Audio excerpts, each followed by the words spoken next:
안녕하세요. 예수가족 정현지 청년입니다.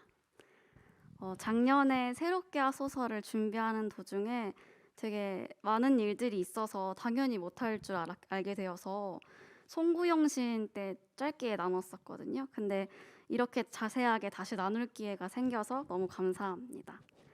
먼저 2021년에 1년 동안 있었던 일들을 돌아보면서 소제목을 정해보았습니다. 첫 번째는 실패의 연속입니다. 예수가족 식구분들 모두가 알고 계시겠지만 저는 현재 어린 양이라는 캐릭터를 활용해서 여러 가지 문구류랑 잡화 그런 것들을 좀 판매하는 작은 사업을 하고 있습니다. 사업을 코로나랑 함께 시작을 해서 많은 어려움이 있었는데요. 특히 저에게 2021년은 정말 일도 모든 것도 다 포기하고 싶을 정도로 일이 많이 힘들었던 한 해였습니다. 제가 하고 있는 일 특성상 오프라인 판매 행사랑 그리고 판매랑 행사가 주된 매출인데요. 코로나가 더 심해지면서 행사들이 많이 끊겼고 오프라인 매장들도 문을 닫는 등 매출이 많이 감소를 하기 시작을 했습니다. 제 적은 생활비조차도 나오지 않을 정도로요. 이런 어려움이 지속되다 보니까 자연스럽게 일에 대한 의욕이 떨어졌고 당장 이번 달 생활비랑 제작 비용은 어떻게 감당을 해야 하는지 매일의 고민이랑 불안 속에 살았습니다. 불안정한 삶으로 스트레스가 심해지다 보니까 편두통도 많이 잦았고 많이 울기도 했습니다. 그럼 이렇게 어렵고 힘들수록 일을 열심히 해야 되는데 무기력한 제 모습을 보니까 제 자신에게 실망스럽고 화가 나기도 했습니다. 이 일을 계속 해야 하나 고민을 하면서도 저에게 한 가지 놓치지 않고 있었던 한 줄기 희망이 있었습니다. 바로 1년에 2번 여름과 겨울에 개최되는 큰 행사인 서울 일러스트레이션 페어였습니다. 이 행사는 일러스트나 캐릭터를 기반으로 문구 업계에서 가장 크고 인지도가 높은 유일한 행사입니다. 행사 개최 1년 전에 신청을 받아서 포트폴리오 심사를 거쳐서 합격한 작가들만 나갈 수 있는 행사예요. 그래서 행사 참가 비용이 꽤 비싸지만 작가랑 작품을 알리기에도 되게 좋은 기회고 매출도 물론 되게 잘 나오고 다양한 업체랑 협력을 할 수 있는 좋은 기회도 얻을 수 있는 모든 작가들이 꼭 참여하고 싶어하는 진짜 꿈의 행사예요. 감사하게도 부족하지만 저 또한 행사에 참여할 수 있는 기회를 얻어서 준비 중에 있었습니다. 그러나 여름 행사를 앞둔 8월 코로나로 인해 예수가족 식구들과 함께 격리를 하는 일이 생겼습니다. 안타깝게도 행사에 참여할 수가 없게 되었고 참여하기 위해 지불했던 행사 비용은 환불받지 못했습니다. 저보다도 주변에서 더 많이 안타까워하면서 격려를 해주실 때마다 제가 괜찮다고 대답을 했어요. 이번 여름 행사는 참여하지 못했지만 괜찮아, 겨울 행사가 남았으니까 그때 더 잘하면 되지 라고 스스로를 위안했습니다. 그러나 12월 겨울 행사를 앞두고 갑작스럽게 엄마랑 남동생이 코로나에 확진이 되었고 저희 가정은 다시 격리에 들어갔습니다. 역시나 행사 비용은 환불받지 못하고 취소를 하게 되었습니다. 이렇게 저는 제가 세워두었던 모든 계획이 실패하게 되었고 큰 손해를 얻었습니다. 다음 넘겨주시면 이번 겨울에 한 고객님이 보내주신 사진인데 취소는 했지만 그 행사 직전에 취소를 했다 보니까 부스는 철회가 안 되거든요. 그래서 방문하신 고객님이 제 닫혀있는 부스를 사진을 찍어서 보내주셨어요. 이렇게 확대를 다음으로 넘겨주세요. 다음은 바닥에서 마주한 세속적인 내 모습입니다. 사실 저희 가정이 코로나로 자가격리에 들어가기 직전에 가정에서 큰 소란이 있었어요.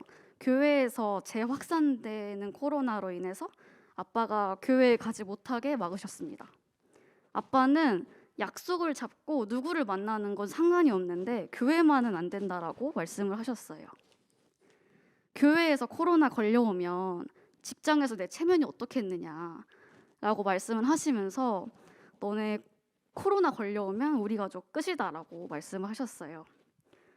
교회에 가지 못하게 막는 것도 서러운데 아빠가 본인 체면만 생각을 하시고 상처되는 말들을 툭툭 내뱉는 아빠한테 그때 너무 화가 크게 나서 많이 싸우게 되었습니다. 그래서 그동안 내 계획대로 되는 일이 정말 없지만 기도하면서 되게 애써서 주님을 붙잡고 잘 버텨왔다고 생각을 했는데 계속되는 어려움으로 저는 완전히 무너져 내렸습니다. 일과 가정 그리고 믿음까지 이 모든 게 다 행복해지려는 저의 욕심 같았고 어쩌면 내가 하나님 뜻대로 살지 않아서 이 모든 것들을 다 그르치게 만든 걸까라고 그 당시에 매일 자책을 하면서 울었어요. 그리고 주님을 되게 원망을 하기 시작했습니다. 왜 저만 이런 일들을 겪어야 하나요? 전 진짜 많은 것을 바라지도 않았고 돈을 엄청 많이 벌고 싶었던 것도 아니었고 그냥 남들처럼 내 앞가림 할 정도만 벌고 더 어려운 이웃도 돕고 싶었고 했는데 예수님을 믿는다는 게 이렇게 힘든 거라면은 저 그만하고 싶어요라고 했어요. 이렇게 아빠랑 저의 싸움으로 가정에서 냉전 상태가 지속되고 있던 중에 아빠가 가장 우려하면서 막으려고 했던 코로나가 우리 가정에 찾아왔습니다. 갑작스러운 엄마와 남동생의 코로나 확진으로 가족 모두가 멘붕이 되었어요. 저희는 재택치료 때문에 급하게 저와 연이랑 아빠랑 셋이서 급하게 격리 숙소를 구해서 나갔고 그렇게 정신없는 그 며칠 와중에도 아빠는 막 화를 내면서 저희 가족 모두에게 상처가 되는 말들을 내뱉으시고 화내기 바쁘셨어요.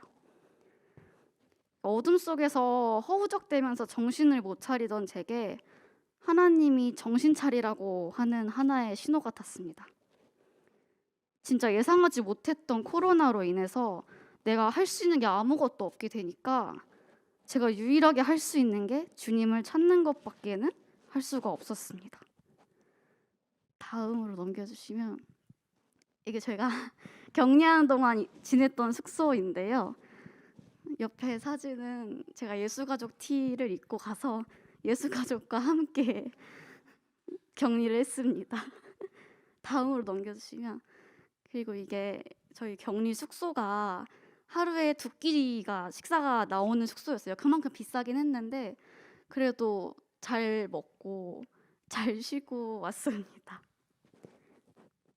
그리고 이 격리하는 시간들 동안에 주님께서 그 일과 가정을 대하는 저의 잘못된 모습들을 좀 깨닫게 해주셨어요. 먼저 저는 항상 가족들에게 되게 미안한 마음이 컸습니다. 그래도 첫째인데 가정에 금전적으로 도움이 되지는 못하고 그런 제 모습이 되게 스스로 한심했고 그래서 잘 되지도 않는 사업 때려치고 취업이나 해야겠다라고 생각을 했어요. 그래서 이런 식으로 가정에 대해서 주님께 맡겨드리기보다는 내 스스로 무언가를 노력을 많이 하려고 했었고 그러다 보니까 가정에 어려운 일이 생기면 이번에도 아빠랑 싸웠던 것처럼 서로에 대한 갈등과 분노가 되게 커졌습니다.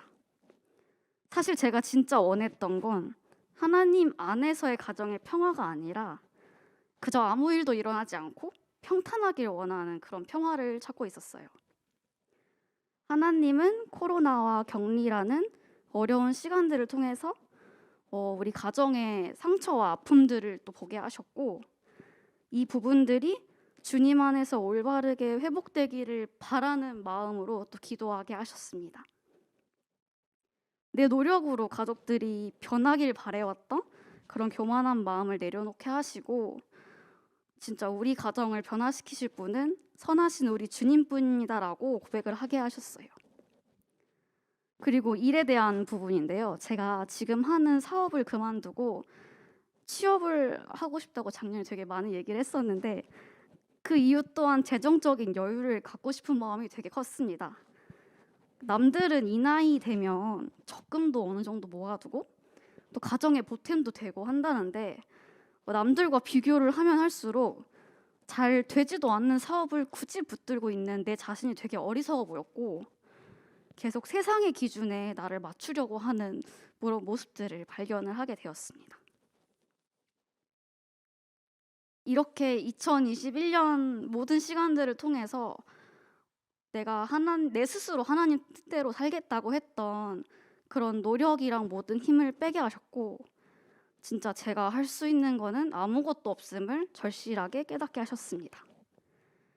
하나님의 일하심을 온전히 신뢰하지 못했던 제 모습들을 낱낱이 보게 하셨고, 제 모든 힘을 빼는 연습을 하게 하셨습니다. 다음으로 넘겨주세요. 나의 실패의 연속, 그러나 주님의 큰 계획의 성공. 제가 작년 상기도나 셀 모임에서 항상 나눴던 큰 기도 제목이 있었는데요. 그게 상황에 흔들리지 않고 주님을 더 깊이 신뢰하면서 그 큰 바람이 불어도 흔들리지 않는 깊이 뿌리를 내린 나무 같은 사람이 되고 싶다라고 많이 나누고 기도를 해왔어요. 사실 이 기도를 하면서도 주님을 신뢰하다 보면 열심히 하다 보면 언젠가는 일이 잘 풀리고 좋아지겠지라는 생각을 가지고 있었어요. 비록 저의 2021년 모든 계획들은 실패의 연속이었지만 제 생각보다 크고 놀라운 계획을 가지신 주님은 제 계획을 성공하게 만들어주시는 게 아니라 어려운 시간들을 통해서 나도 알지 못했던 썩은 뿌리들을 제거하는 작업들을 하시고 진짜로 주님만 신뢰할 수 있게 인도를 하셨습니다. 그렇게 진짜 제 기도 제목의 진짜의 뜻을 이루어 가셨습니다. 다음으로 넘겨주세요. 아무것도 염려하지 말고 모든 일을 오직 기도와 간구로 하고 여러분이 바라는 것을 감사하는 마음으로 하나님께 아뢰십시오. 그리하면 사람의 헤아림을 뛰어넘는 하나님의 평화가 여러분의 마음과 생각을 그리스도 예수 안에서 지켜줄 것입니다. 이 말씀이 2021년 저의 힘든 시간들을 겪고 있는 가운데 가장 큰 위로가 되었던 말씀이었습니다. 주님은 제 마음이 불안하고 지칠 때마다 기도의 자리로 이끄셨고 또 상황들을 통해서 감사할 수 있는 마음들을 허락하셨고 제 마음과 생각을 다시금 주님께로 고정을 하게 인도해 주셨습니다. 사실 상황은 여전히 어려운데요. 2022년 올 한 해는 그래도 모든 일에 내 뜻대로 하는 것이 아니라 늘 선하신 주님을 신뢰하면서 더 기도하고 또 더 감사할 수 있는 한 해가 되기를 소망합니다. 다음 넘겨주세요.